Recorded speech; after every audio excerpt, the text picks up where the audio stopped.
Okay. The Epstein birthday book. Mm. I feel like I want to read this that part in Hamilton. I know you're not a Hamilton fan. Like you. That's not true. I mean, I'm just not Okay. obsessed with it like Yeah. you Uh, and others.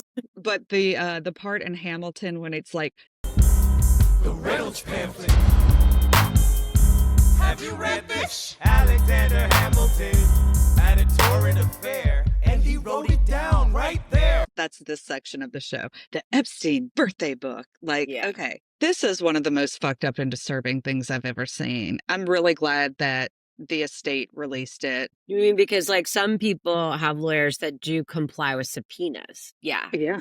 you know, that Yeah. is the deal. Yeah. I don't even really know where to start. I want to describe a couple of the images, and we'll in the video version of this, I'll put the images in. But I'll just say, like throughout almost every single submission to this book was some sort of reference to Epstein liking have sex, liking to have sex with young girls, and a bunch of famous people being in his orbit that very clearly knew about his sexual proclivities or like seemed to have known about them. And I am just kind of like, I think we should make every single elected official a mandatory reporter. Yeah, I mean, they would have a lot to report, Yeah. I think.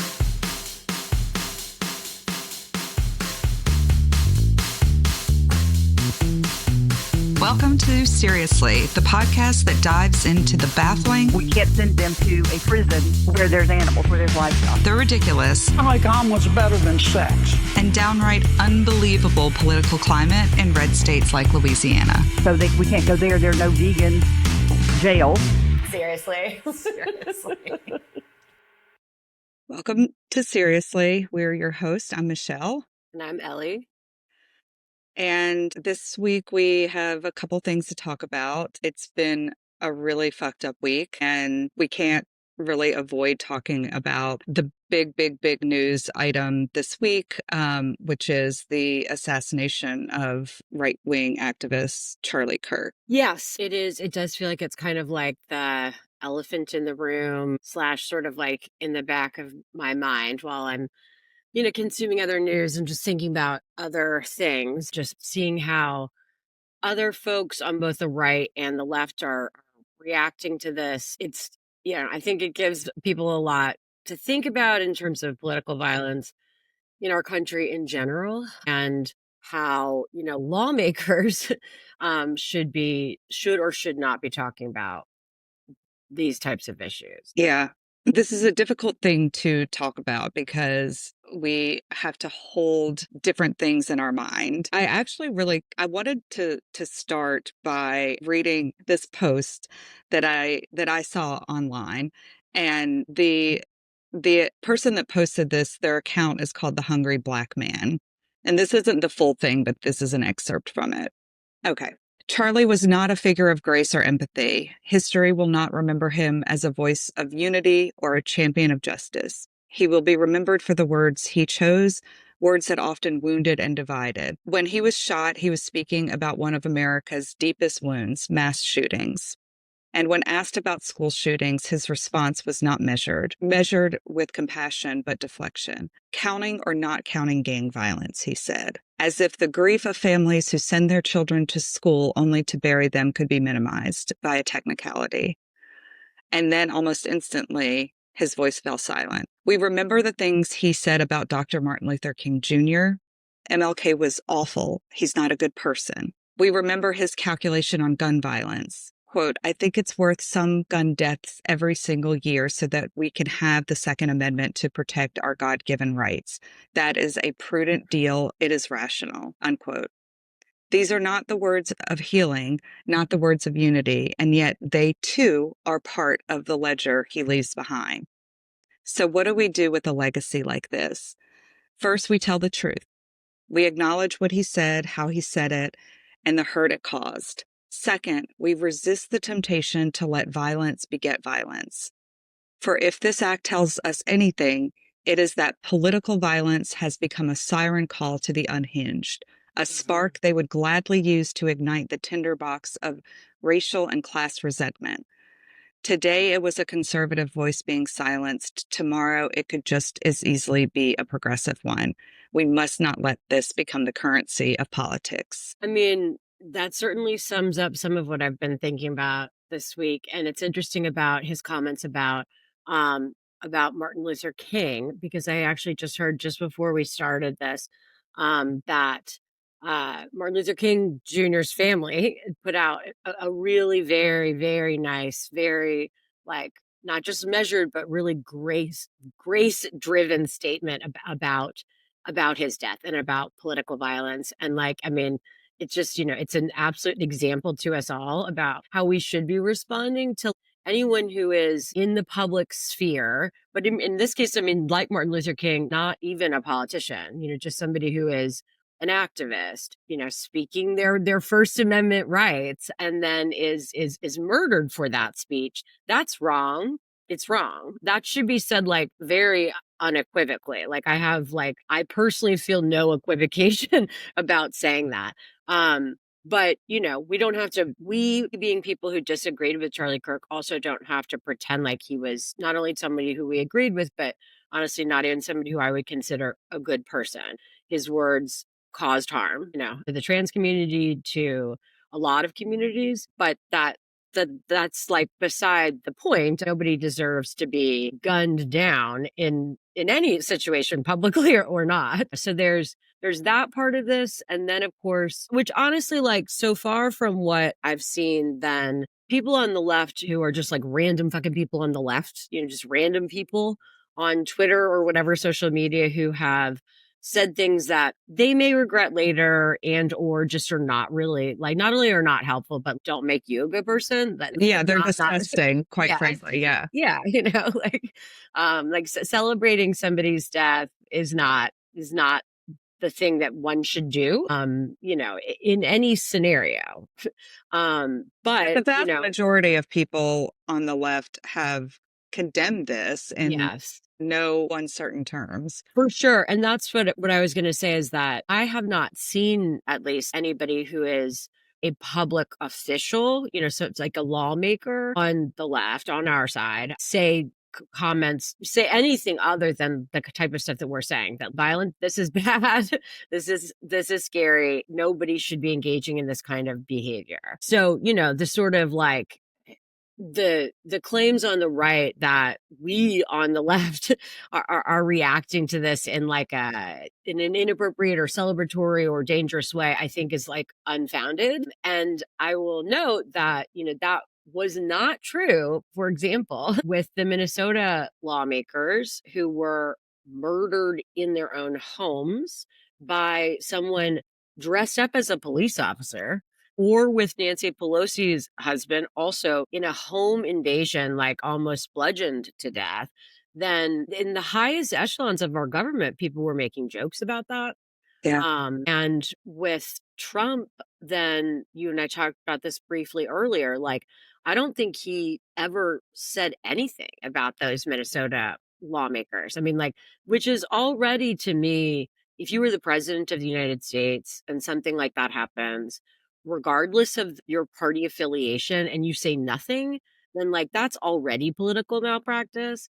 And then now, of course, the stuff that he is saying in the wake of somebody who he personally cared about and was politically aligned with is just going to the whole full other side of just like literally vilifying everybody on the left. I mean, like he is talking about, I mean, because usually, of course, the way that people talk about this stuff, rightfully so, is that like this one person, did something very bad, and whatever their motivation was or whatever their mental health was, that one person did something really bad. And, maybe we should look at what their motivation was and whether our public discourse is affecting that, et cetera.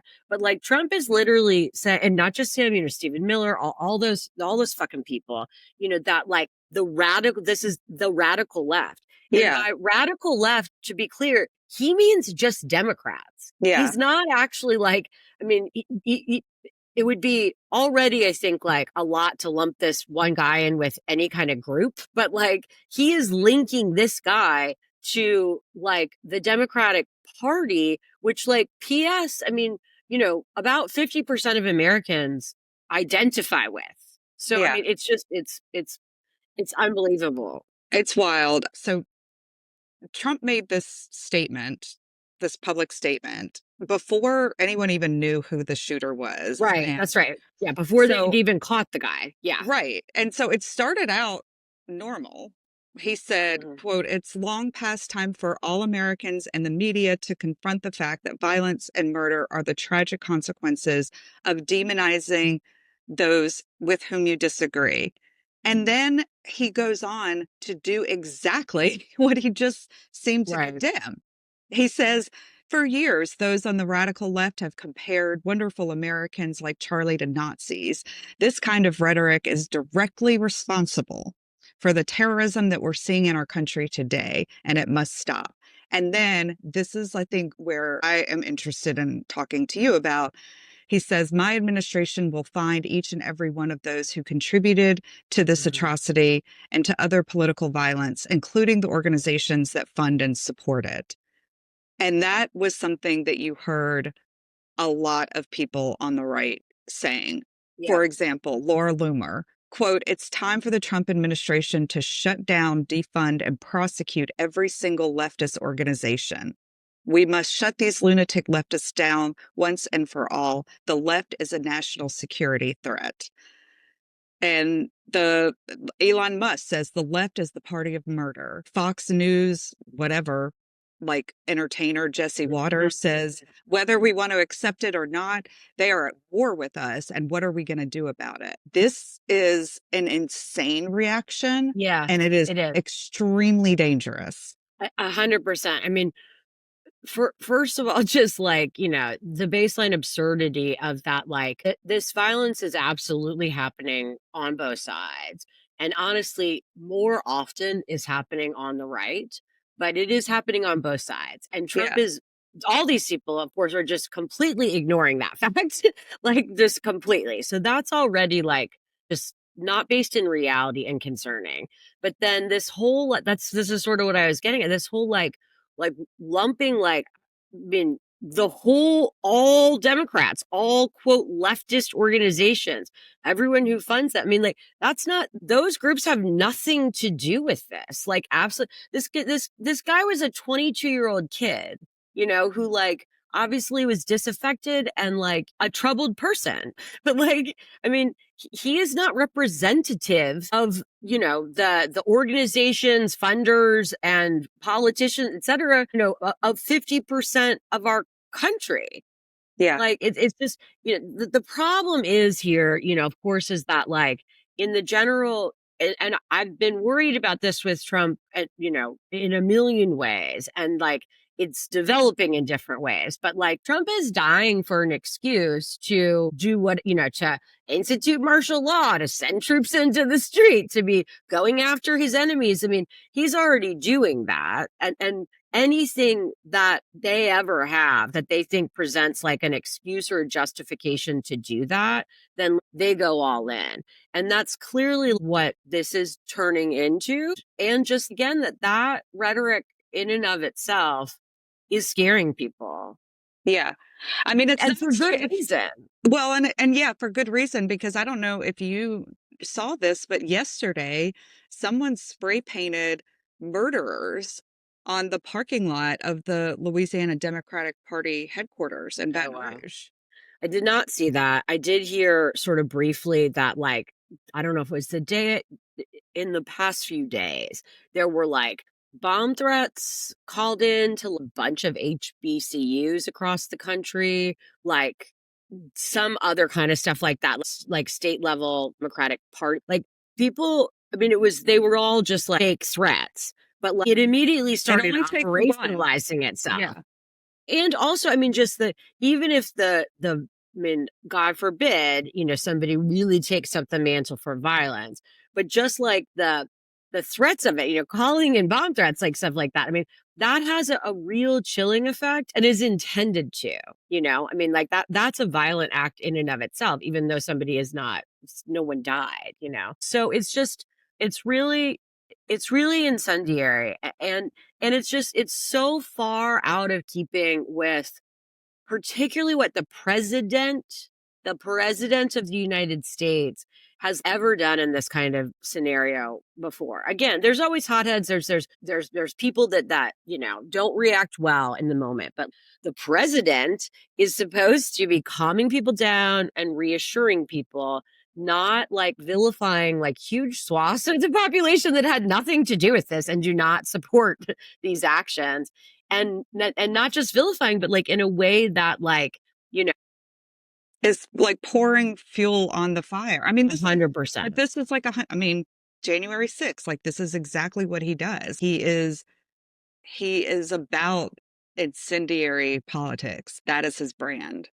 Yeah. And I mean, I was teasing with you earlier that how I would explain this to like my 3-year-old nephew. Why couldn't Trump just say that, that it was scary, it was bad, and we don't do these kinds of things. This is not the kind of stuff that people should do.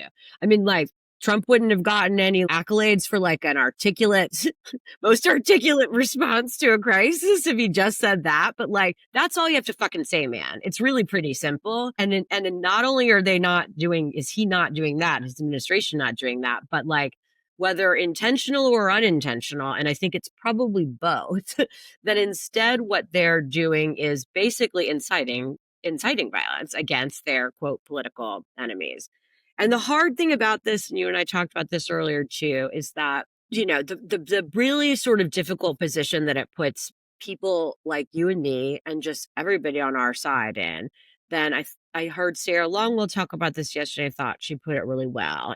How do you tell the truth about what's happening, which is what we were just doing, but also try to ramp down and not escalate the rhetoric and this whole sort of cycle? Because like by us calling them out, they're calling us out, we're calling them out, like that feels like it is a continued escalation that like I don't want to participate in, and like I don't think anybody should be participating in.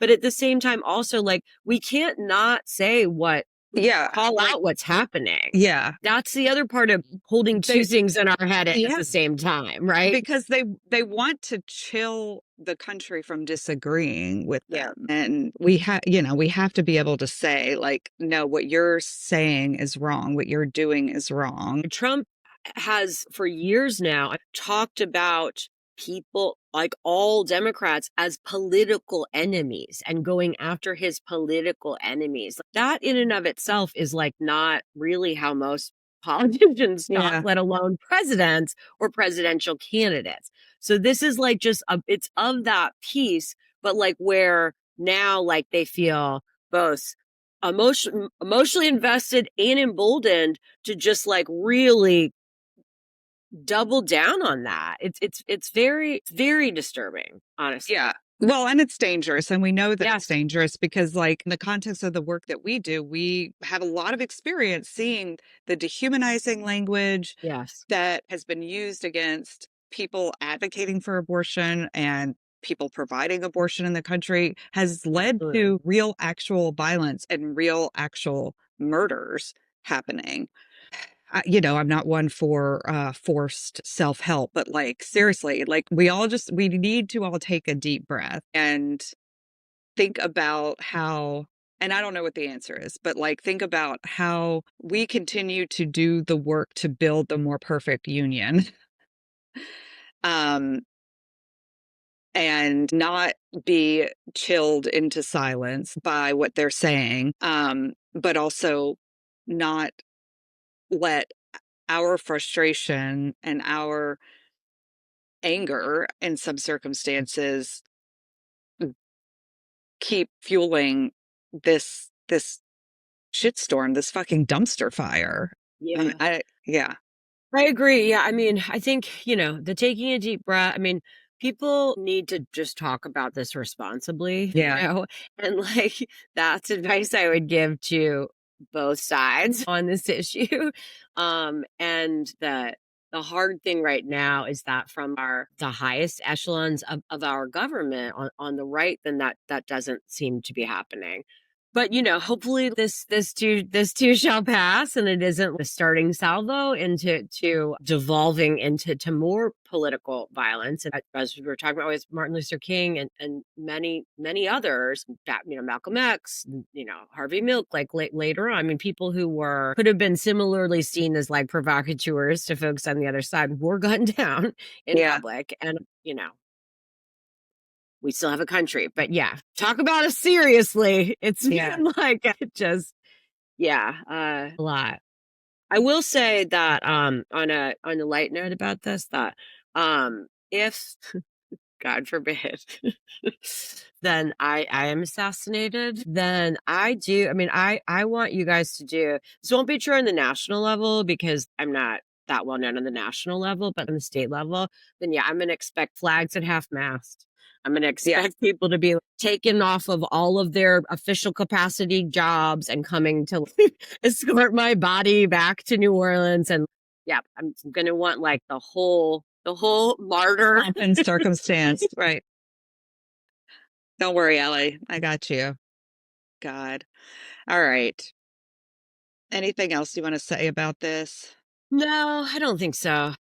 Again, it's a lot, and I'm hopeful that probably by the time this episode airs, which is going to be just in a couple days, then this will still be like very heated. But I'm just hoping that people are gonna have some time to start dialing things back and not use this as a predicate for more violence or more oppression. Agreed. Okay. The other thing that I wanted to talk about is another shadow docket thing that happened at the Supreme Court this week. I think it was this week, recently, in the last whatever. So there was a lawsuit filed in California challenging the ICE raids that were happening there. Essentially, the lawsuit says ICE is using basically racial profiling to conduct these raids. They're targeting specific workplaces. They're targeting people based on the fact that they look like they could be from, South America, Latin America. They're speaking Spanish. They're working at certain places. Right. And so the district court in California basically said, look, you can keep doing the ICE raids here, but you can't use these factors. And they sort of picked these 4 factors that seemed very obvious to the district judge, at least, to be racially motivated factors. So I remember when that ruling came down, and I don't even know it. We're going to talk about it, obviously, but I'm going to know what happened. But just so people know, that's very much in keeping with the law because in general, in terms of under the Fourth Amendment, then the government is not allowed to stop and detain you without at least reasonable suspicion. And they're not allowed to take you into custody without probable cause. And racial profiling is not supposed to be used to find reasonable cause. That's not good enough. Basically, you're a black guy walking down the street with a baggy jacket on in a bad neighborhood. That's the kind of ways that people are stopped and frisked, but that's not constitutional. Just being black and wearing a baggy coat and walking around in a neighborhood where people have guns is not enough. So this is very much in keeping with that just because you speak Spanish or happen to be at that moment speaking Spanish and you look like you're of Hispanic descent and you're in a parking lot with other, construction workers or whatever, the same sort of thing that that's not enough then to detain, frisk, question, whatever that person on suspicion of them doing anything illegally. Right. That's what the district court said. And so they issued a temporary restraining order very specifically saying you have to have some other reason to be questioning people besides these racially motivated factors. Which I know that then when the injunction was in place, of course, basically ICE was kind of still doing it, but they had some other sort of, this is probably what the Supreme Court went with. How else would we do it? How else would we do it? But they had some sort of bullshit reasons about we're not profiling on race, we're profiling on the construction industry or stuff like that. Yeah. Well, no, that's not really what happened. So Well, that is what happened on the ground, but that's Right. not the Yeah. decision. Okay. Yeah. Okay. So the government appeals this in an emergency appeal to the Of Supreme course. Court. Because it's totally an emergency that they need to be able to act unconstitutionally right now.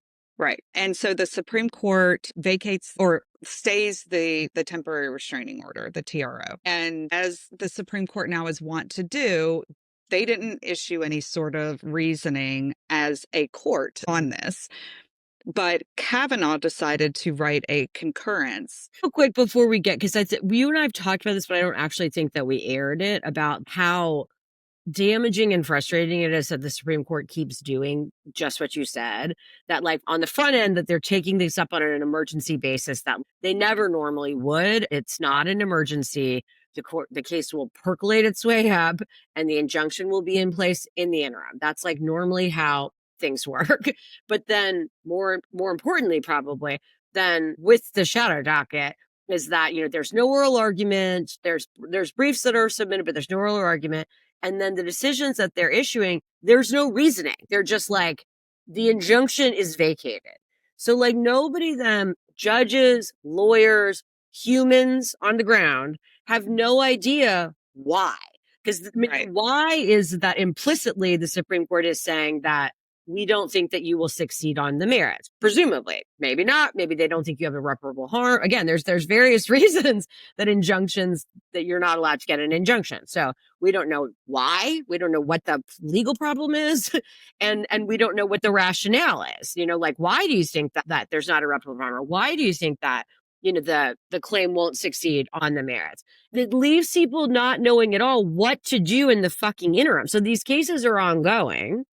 There's no relief in the interim, and nobody knows what the ultimate decision makers think about the fucking case. Because if you knew, then you would change your arguments. You would change your evidence. Yeah. Like when I'm in cases and I get a preliminary injunction and it gets overturned on appeal, we're going back no matter what to try to get a permanent injunction. But then I know, like, okay, well, we need evidence on this. We need evidence on this. Like you figure out what you need to do. But the Supreme Court's not doing that. They're just like, throw it out, but we're not going to tell you why. And I don't know, I guess eventually maybe the case will get up here and we'll tell you why then. I mean, it's insanity. It is insanity. So I think that Kavanaugh, in a weird attempt to try to address that criticism that the court has received on what they're doing with the emergency docket and not issuing any sort of reasoning or giving any guidance, decides to write a concurrence that is joined by no one. Okay. Like no one. And the concurrence is, it is very clear that Kavanaugh is not living in reality. Okay. I mean, he is not. So I'm going to try to break this down in like parts. So one thing that he says is, what is the big deal? ICE is just briefly stopping people. They're just asking them, if they're citizens. And once they say they're citizens, they're like letting them go.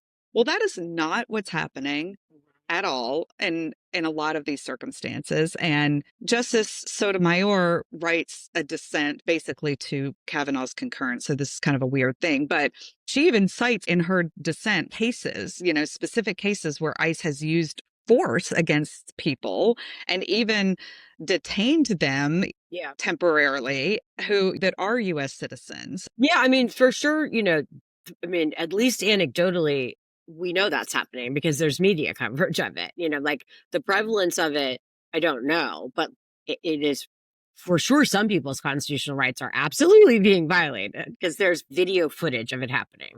Right. Which is, I think, exactly what the lower court, I don't want to start calling them lower courts because the district court was saying is it's not that you can't enforce immigration. It's just the way that you're going about doing it is problematic. Well, also, again, he's referencing the stop and frisk case law that I was talking about before. Yeah.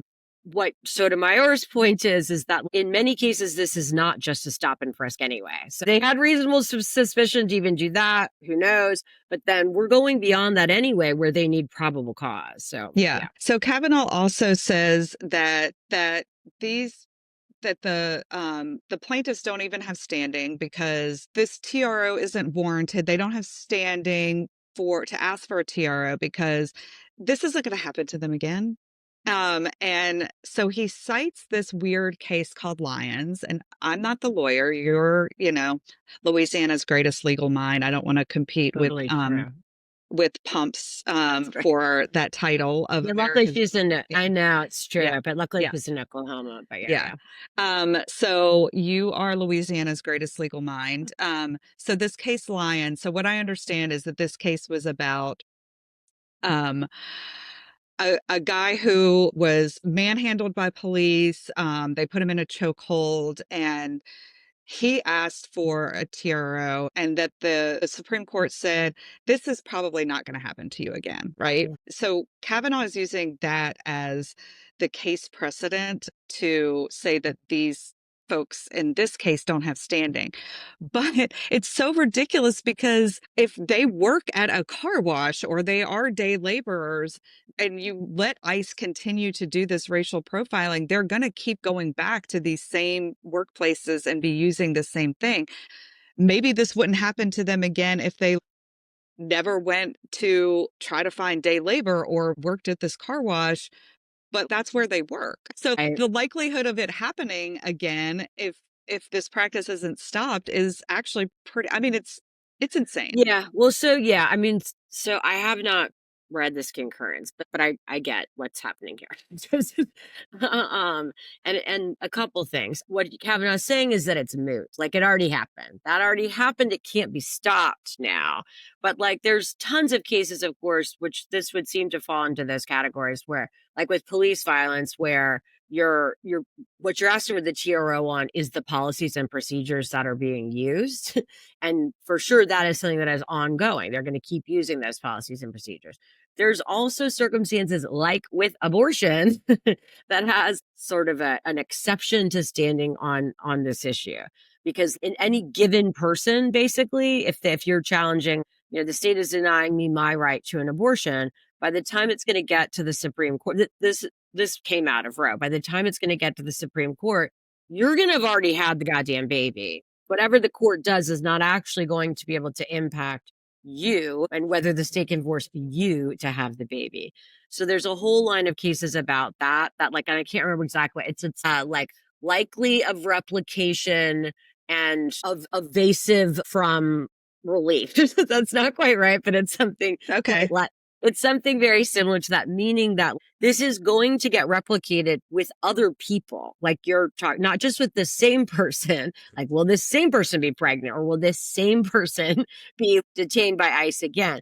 But it's likely of being replicated, this same constitutional or arguably constitutional harm. And it will always be in this same way where you can't get relief while it's happening to you. There's lots of reasons, in other words, that what Kavanaugh is saying is I get what he's basing it on, but the law recognizes other circumstances where aren't just like left to like, well, I guess, like I wasn't able to go to court while they were throwing me on the ground. So, guess there's nothing we can do. I mean, you said nobody else signed on to this. Like, presumably the majority agrees with Kavanaugh, but who knows, But this is, again, why people need to know the goddamn rationale. Because, like, if you've got a standing problem, you need to know that early to be able to find other plaintiffs. Or maybe it's just in terms of the arguments. Make it clear that what you're challenging is the policies and procedures. I mean, whatever, like that. That's a foundational issue with the lawsuits. Yeah, no, I mean it's super problematic because now it's back in the district court, and they've got to figure out what to do going forward. And do they defer to this insane, theory of law and precedent that Kavanaugh is putting forward? No one else signed on to it. They don't know. Mm-hmm. Okay, let me tell you the other thing. So the government also says in their emergency appeal that the TRO, the temporary restraining order granted in this case, harms the government because it will chill the activities of ICE and prevent them from enforcing the law, right? So I want to note how Justice Sotomayor responded to this in the dissent. So she says that, look, the TRO is only blocking the government from using these these from doing our constitutional things. Yeah, from these 4 factors. So she goes on to say, and this is directly from her dissent, The government has only offered a series of hypothetical enforcement actions that it thinks might be chilled. It has not provided concrete proof that harm is imminent. And she is pulling quotes from an opinion by Alito, a dissenting opinion by Alito that was joined by Thomas and Gorsuch. And then she goes on to say, of course, such speculation does not establish irreparable harm. Again, citing an opinion of Alito. That's some good trolling. I like It's that. so good. Oh my God, it's genius. It's genius. So that's basically the long and short of it. Yeah. I mean, that is, I think, probably goes to the issue that I was talking about before about like the government basically, like, how will we do our job? How will we do it? How will we find the people? It's like, If we do do it normally without yeah. racially profiling people, you dicks. Okay. Also, stop fucking just like walking around the street trying to round people up. That's the problem. Like, Yeah. I mean, anyway. And also, even if you were racially profiling, which I don't think they should do, and they should be stopped from doing because it's unconstitutional, if they were literally just walking up to people and being like, hey, just checking, are you a U.S. citizen? Like, it's still fucked up and people shouldn't have to carry documentation or whatever. But if then somebody says, yes, I'm a U.S. citizen, here's my real ID, whatever, like, and they were moving on, if it really were these brief stops that Kavanaugh thinks in his fantasy is happening, then that would be different than what is actually happening. All right. So I just want to read some final things from Sotomayor's dissent because they're great. She says the government and now the concurrence has all but declared that all Latinos, U.S. citizens or not, who work low-wage jobs are fair game to be seized at any time, taken away from work, and held until they provide proof of their legal status to the agent's satisfaction. And then she says, well, this is sort of at the beginning, so I'm taking things out of order, but she kind of starts the dissent with saying that this is a grave misuse of our emergency docket. We should not live in a country where the government can seize anyone who looks Latino, speaks Spanish, and appears to work a low-wage job, rather than stand idly by while our constitutional freedoms are lost. I dissent. Yeah, no shit. And I mean, obviously this is falling most heavily on people who look Hispanic, but Right. it's happening with other groups as well. I mean, there was a story about, and I'm sure there's like endless other ones, but the Iranian woman in her own front yard who was like, watering her own yard. And I don't even know what city that happened in, but like somewhere near here, it's either Louisiana or Texas, whatever. And like was arrested and detained, and her family had to like get her out. She was just a person in her own front yard doing yard work who looked like who wasn't white. I mean, that's really the deal. And I'm sure she had an accent when they talked to her. That was enough. So God bless Justice Sotomayor. And none of us are surprised that he is turning out to be exactly the justice that we feared he would be. But yeah, the disturbing part, I mean, granted, I'm glad he wrote the fucking concurrence. I mean, it gives people some tiny window into what at least some of them are thinking. But because realistically, like the reason that he didn't get Thomas and Alito and maybe even probably Gorsuch to sign on to this is because it like didn't go far enough. That's probably, or also they're like, whatever, man, like we don't have to do that. Like, all right, you want to do some extra homework? That's fine. I'm not even going to read that shit. Write whatever you want. I don't care. I mean, we don't need to tell these people what we're going to do. When it gets up here, we're going to get rid of the permanent injunction too. And we'll tell them then why. Like, essentially, we're going to let the government do whatever it wants. So tell people or don't tell people, what do we care? But the other part that's just like good for people to keep in mind, which is very disturbing with this court and with Kavanaugh, is that watchers of the court and on most issues think that Kavanaugh is the center of the court now. Yeah. That's the center. Yeah. Anyway. Okay. The Epstein birthday book. I feel like I want to read this, that part in Hamilton. I know you're not a Hamilton fan. Like, yeah, that's not true. I mean, just not obsessed with it. Like, yeah. You and others. But the part in Hamilton when it's like The Reynolds pamphlet. Have you read this? Alexander Hamilton had a torrid affair, and he wrote it down right there. That's this section of the show. The Epstein birthday book. Like, Yeah. okay, this is one of the most fucked up and disturbing things I've ever seen. I'm really glad that the estate released it. You mean because like some people have lawyers that do comply with subpoenas? Yeah. Yeah. You know, that is Yeah. the deal. Yeah. I don't even really know where to start. I want to describe a couple of the images, and in the video version of this, I'll put the images in.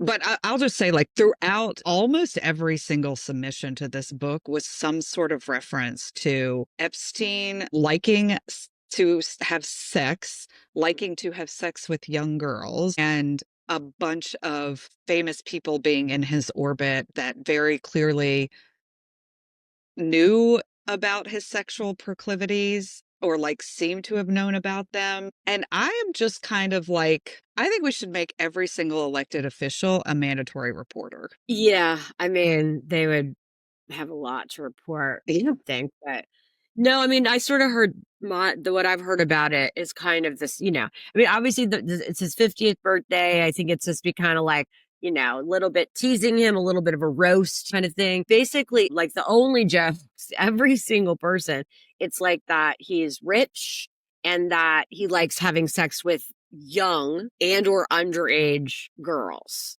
Like that's what your friends, that's what all of your friends, like I'll be 50 next year.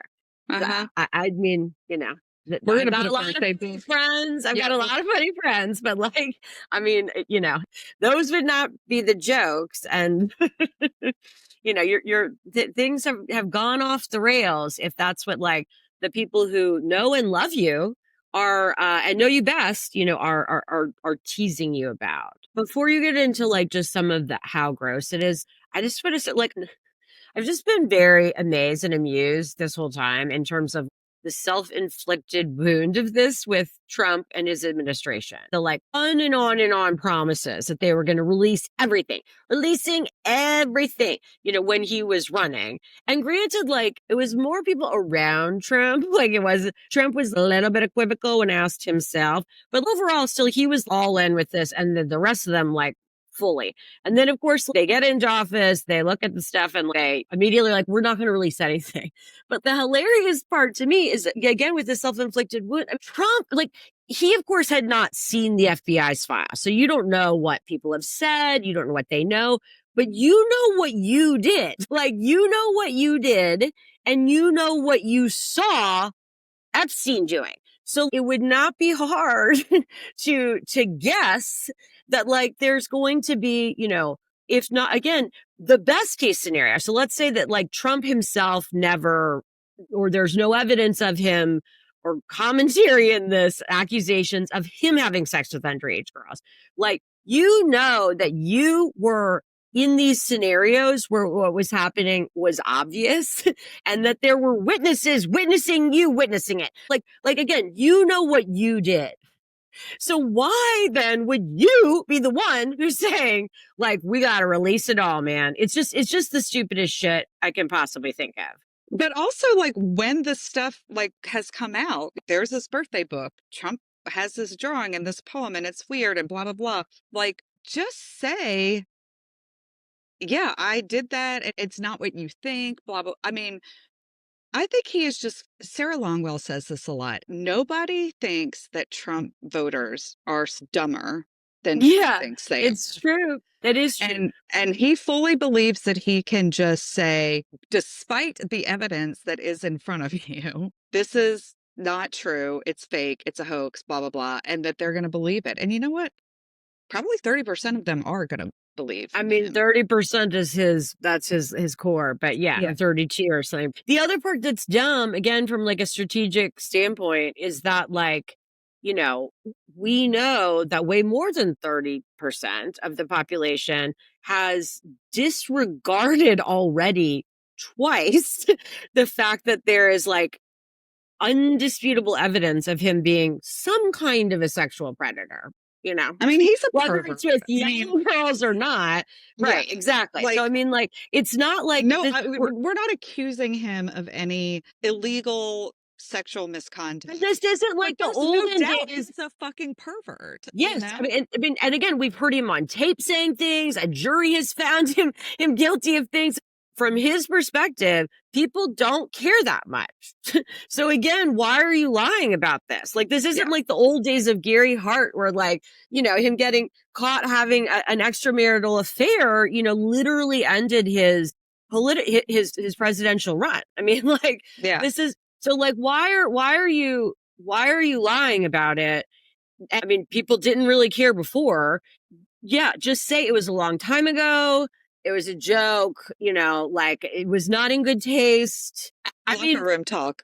that's Yeah. right. Exactly. Which worked fine. So I mean, it's just it's interesting, and I definitely always like Sarah Longwell's take on all this, because I'm with her that, like, you know, because of all the stuff we're talking about, there must be more. You know, so he wants to just put out the deny to try to just undermine the factual predicate of everything. And again, whether the more is just that it's very embarrassing, like that now the check, you know, the fucking like sweep, you know, Publishers Clearinghouse sweepstakes about like selling full, I mean, just stuff that is gross and embarrassing, whether it's that or whether it's full knowledge and doing nothing about the fact that like your best friend is fucking 15-year-olds, you know, to you know, the absolute last possibility of like, and you're doing it too. I don't know what of those things it is. A combo maybe, but like there's his the way he is handling this. I mean, there's just no reason to think that there's nothing here when there's obviously things here, and he just keeps lying about it. I just think that it makes his denials about the P tape even less credible. That's I might cut that, but we'll see. It might stay in. So you mentioned the Epstein book. It has a photo of Epstein holding like one of those big, like Ed McMahon, you know, Publishers Clearinghouse checks, right? For like over $20,000. And there's like, you know, DJ Trump in the signature line. It's not Donald Trump's signature. But then there's like a note that says that Epstein sold a quote, fully depreciated someone, I don't know, that part's redacted, to Donald Trump for this amount. This was submitted by this guy named Joel Pashkow, who's a member of the Mar-a-Lago club. So like they're all in on it. They're all in on it. Fully depreciated. I know, it's so fucking gross. It's fucking disgusting. Yeah. One of the other drawings, this was the one that really disturbed me the most, is like this kind of cartoon, and it's a male figure who is presumably Epstein, and he's giving lollipops to children, girls, all girls, and it's labeled 1983. And then on the same page, it shows an older Epstein being massaged and apparently being given a blowjob by these same girls, children, and it's labeled 2003. I think the implication there being that over the last 20 years, he's been able to amass so much influence and wealth that he no longer has to lure children into his orbit with lollipops. Yeah, and there's I can't remember what I heard, that like whatever the like title, it's something like "Isn't America," it's something really like, it's such a great, like it's basically like that in the first cartoon, like he's like broke and like working at the balloon stand, just to be around little girls, you know. And then like fast forward, and he's made all this fucking money, and now he's got not the same little girls the same age, like giving him blowjobs. Yeah, that's the American dream. It's life, liberty, and the pursuit of blowjobs from children. It's fucking sick. It is, yes. The level of I mean, obviously, these are many people who are Epstein's best friends. This isn't like, you know, people who barely know him or his enemies or something randomly online. This is a gift that his girlfriend, like, you know, yeah, exactly. Like asked people to do. Yes. And these are the jokes. The last thing I'll say about like how close Trump and Epstein were is that, because Trump has been like, I basically didn't even know that guy, which, like, again, there's tons of evidence that that's not true. I mean, like, just like video, I mean, just tons of stuff. But of course, like, Epstein himself also said at some point in an interview, he said, I was his best friend for 15 years. And the reason that really, like, I think is probably very accurate is that, so Mary Trump, who is Trump's niece, who is like a psychiatrist or like a psychotherapist, and she's always kind of like, I mean, she's very critical of him and is always kind of analyzing him psychologically, because she knows him and she's a mental health professional. This wasn't about Epstein, but I remember her saying this at the beginning of this new term, when Trump was going against all of our allies, like, not just like in with the enemies, but like actively against our allies, like in terms of like tariffs and all that shit. And she said, Donald has never really had friends. Yeah, he doesn't know what that is. He doesn't know what it is. He doesn't know what it means to have someone's back and know that they will have yours. And like, I think that's like a very accurate and deep insight into him, and again, the way that he treats friends of the United States or people, allies in his own life. So when Epstein says that, it's right. It's like, because you can tell yourself if you're like, I am this person's best friend. He didn't say Trump was my best friend for 15 years. He said I was his best friend for 15 years. So because he was holding all of Trump's secrets. That's right. They could stand each other. They had similar interests, money and like fucking young girls. And blowjobs from children. Fucking, oh my God. Okay. I can't even talk about this anymore. I agree. But I mean, again, it's in the category of horrible and disturbing. And also I'm very impressed by all of the survivors who have been speaking out, and some of them, of course, who are dead, and their family members, like some of these women who have, one in particular who, committed suicide. I mean, so I'm very impressed with how they've comported themselves and how their lawyers have comported themselves. And, I hope that people keep pushing on this, because like, it is not good for Trump politically, but also like people do deserve more information and answers about like what happened here and why our government under multiple administrations for many years did nothing about this, and why the upper echelons of our banking industry and all levels of like money, basically, like there's a lot of complicity here that goes beyond one fucking pedophile who fucking killed himself. The call to action is demand that Congress pass a law that requires all elected officials to be mandatory reporters. Okay. Ellie, I know that you have to get on an airplane. I so do. We're going to end today's podcast. I think disturbing and horrible is probably a good title for the podcast today. I think that's right. I mean, on a whole host of issues as usual. What do the people need to do? People need to rate, review, and subscribe to us on all the stuff, Apple Podcasts and Spotify and YouTube, and send us your seriously moments or your disturbing and what did we say? What did I say before?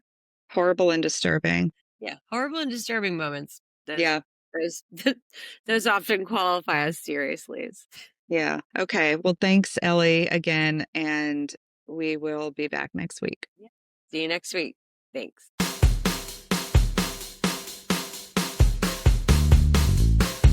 Seriously is presented by Lift Louisiana, a nonprofit organization advocating for reproductive health rights and justice.